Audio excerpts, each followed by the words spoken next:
Caroline Leaf, and welcome to this podcast. Today we are continuing this discussion on ADD and ADHD, a real hot topic.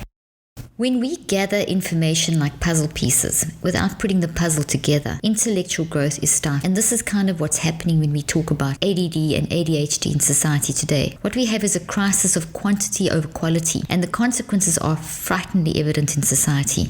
The developed world currently faces a purported ADHD epidemic, for instance, where thousands of people, young and old, struggle to concentrate, to learn, to remember, and to think deeply. Thousands of individuals of all ages are being incorrectly labeled. This really concerns me, as biologically wanting and are medicated with brain-damaging substances. This is a very serious situation. Let me just say that again. There are thousands of individuals of all ages that are being incorrectly labeled with ADD and ADHD and seen as biologically wanting and are being medicated with brain-damaging substances. Rather than asking what is wrong with our society and the kind of thinking that it promotes, like with all the social media and the busyness and the incorrect eating, we are placing the blame squarely on the individual's shoulders, or more to the point, their brain, divorcing him or her from the context of her life. And as soon as we start divorcing a person from the context of their daily life, we are going to do damage to that person's functionality. And I can honestly say, for 30 years, I've been in this field. I've done brain research for 30 years, specifically on the mind-brain connection and the metacognitive mind and learning disabilities and these things that we're talking about. And I've practiced clinically for 25 years. And this, what I have just said to you now, is really of a tremendous concern. We are labeling people incorrectly. We are managing the situation incorrectly. 30 years ago, you didn't just pop someone on medication. You actually looked at the child's life in context, whether they were young, whether they were in high school, whether it was an adult, whoever was battling with concentration or communication in some way. We did not just in 10 or 15 minutes label them with something and then stick them on a medication. It would take me 2 to 3 hours to work with someone and evaluate them and look at the context of their life and find out all kinds of things like, who are you? How do you think? What do you do? What's your diet like? Do you exercise? How do you learn? How do you handle, what do you like to do? And that takes time. And currently people are being diagnosed, as I mentioned in the previous podcast, within 10 to 15 minutes using an 18-point scale. And I'm going to actually go through that scale with you, and I'm pretty certain you're going to say yes to most of those questions, which pretty much means that all of us have got ADHD. And it's not scientific, because there's no ways that all of us have ADHD. We all have our own unique way of thinking, and this needs to be recognized. And we all live in we live lifestyles that aren't always the best lifestyles. Too much social media, too much technology, incorrect diets, not enough exercise, not dealing with our anxiety. All of these contribute to damaging the brain and impacting the way in which we learn and communicate and pay attention, which are the typical standard descriptions of ADD and ADHD. I get terribly concerned when I go to conferences, and I do conferences all around the world in education and churches and medical conferences and so on. And so many people come up to me and say, "Oh, is it okay to take Ritalin?" And these are people that are in their 50s and 60s and 40s. And sometimes people will say, "Oh, my child's 2 years old and they've just been diagnosed with ADHD and they're on Ritalin or Vyvanse or one of these, or Adderall." And I nearly pass out. I have to really control how I react and respond, because that is not good science. That is based on really bad science. I'm going to reread the definition of the simple definition of what ADHD is currently described as. It's a summarized version. The most commonly cited theory of ADHD is that the hyperactivity, lack of focus, and impulsivity of classic ADHD results from some sort of dysfunction amongst chemicals and synapses of the brain. So you can see, instead of looking at the person in context, people are looking at the brain. And you are not your brain.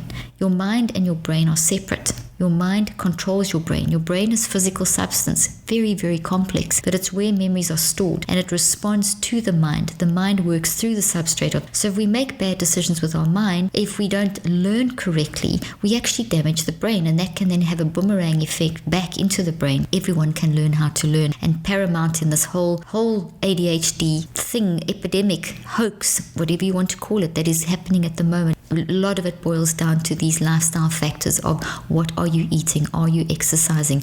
What is your age? What is normal for childhood? What is normal activity for childhood? How are you learning? What is your learning pattern? Are you thinking according to your normal thinking styles? In the last episode, we talked a lot about thinking styles and a lot about the normal activity of childhood. And in this particular episode, I want to just talk a little bit more about the fact that it's blamed on the brain, that the brain is seen as the thing that produces the mind, which is incorrect. This is very neurocentric. When you look at someone as a brain, you're looking at them as a biological automaton or basically a biological computer, and basically removing all the lifestyle and environment and context from the person's life and ignoring all of that and just saying that they have a disease and medicating.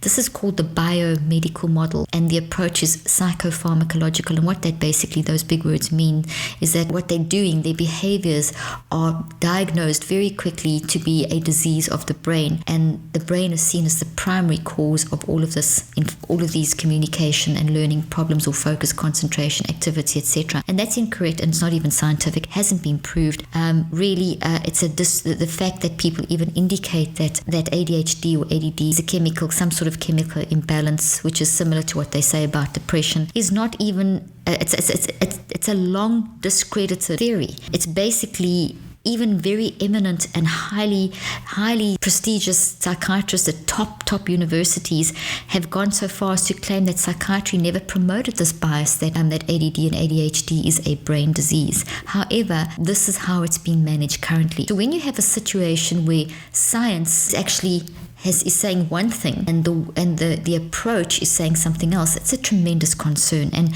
a lot of this, the reasons I'm doing these podcasts, is to give you practical tips to help you if you've been labeled or your child, but it's also to help you understand what to listen for, what to look for. Knowledge is power. When you've got knowledge, you can make good decisions. So there's also, I'm going to refer you to resources, and I have a very extensive website, drleaf.com, where I have lots of information on this as well, and with lots of resources, references, citations, links, and then in all my books, I have a tremendous amount of information on this with lots of resources as well, and links and citations. So what we have to do is we have to get to the point of what ADHD actually is. So I'm going to do two things now. I'm going to tell you about a study that was published recently, and then I'm going to read you the 18 checkpoint list that is used to diagnose ADHD, and then you'll see my points in a moment. So just recently, Lancet Psychiatry, which is a UK-based medical journal, published a study, and this study pretty much said that they have found the underlying biological causes of ADHD, and ADHD, people with ADD and ADHD have smaller brains, are less intelligent, and are basically damaged individuals. Now that's the big picture of it. If the study was titled "The Subcortical Brain Volume Differences in Participants with Attention Deficit and Hyperactivity Disorder in Children and Adults, a Cross-Sectional Mega-Analysis." And according to the paper, it had 82 authors, so it's a very extensive paper. The study provides, according to the authors, very definite evidence that individuals with ADHD have brains that are changed, smaller, and they are less intelligent. But if you actually look at the research, and thank goodness for scientists that have very strong ethics and brilliant scientists that take the time to go and pick apart these studies to tell us the truth. Thank goodness that happened with this particular study, because as these scientists actually pulled the study apart, what they found was a tremendous bias and misrepresentation of the information, and the information was not true. But unfortunately, there were many headlines that came out of the study in popular media. Things, for example, Newsweek said, "Study finds brains of ADHD sufferers are smaller." I mean, just that alone. Now your child's got a label of ADHD, or you have a label of ADHD, and now you're reading in the Newsweek that these 82 scientists have done this extensive mega analysis of research papers, and I mean, already that makes you think this is truth, because as soon as it's presented like that, we think, wow, this is true, and science is supposed to be reliable. And then you're thinking, oh my gosh, my brain is smaller. What does that say about you as a person? I know from my research as a mind-brain researcher, I know from my research that what you're thinking is going to impact how you function.